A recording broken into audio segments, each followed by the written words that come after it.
Hello, my name is Matty. I'm a pro videographer based in Lincolnshire, and today I'd like to share some of the accessories that I keep in my kit bag that will help you capture some great footage.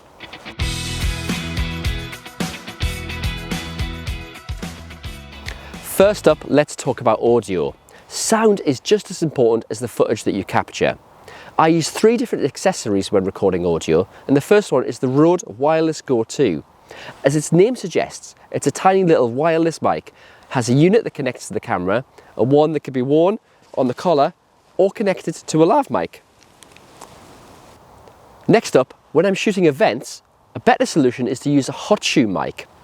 I use the Rode Video Mic Go. It costs just £60 and weighs just 73 grams. Better still, it gets its power from the camera, so there's no need to use an extra battery. It even comes with a windshield, so I can use it in windy conditions. The third option is to record the sound completely separately to the camera. In this case, I use a field recorder, and mine is the ROLAND R07. The advantage of using one of these field recorders is that you're not tied to a certain distance you need to be towards the camera. In fact, I can go miles away for a long shot and it'll look great and sound great. All I need to do then is sync up the sound from the field recorder to the footage from the camera in post-production. Not all video accessories have to be high-tech.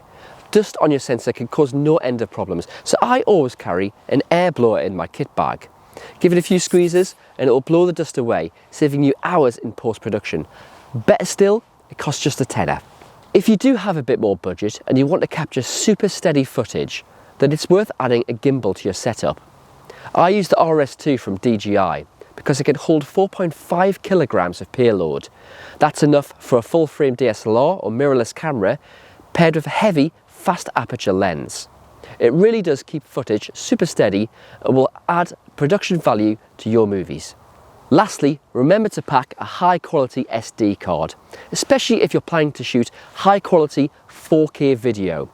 Use an inferior card and the chances are that the camera buffer will fill up and cut out recording altogether. SD cards are more affordable than they've ever been before, so there really is no excuse. Those are just a few of my essential video accessories. Thanks for watching, and I'll see you next time.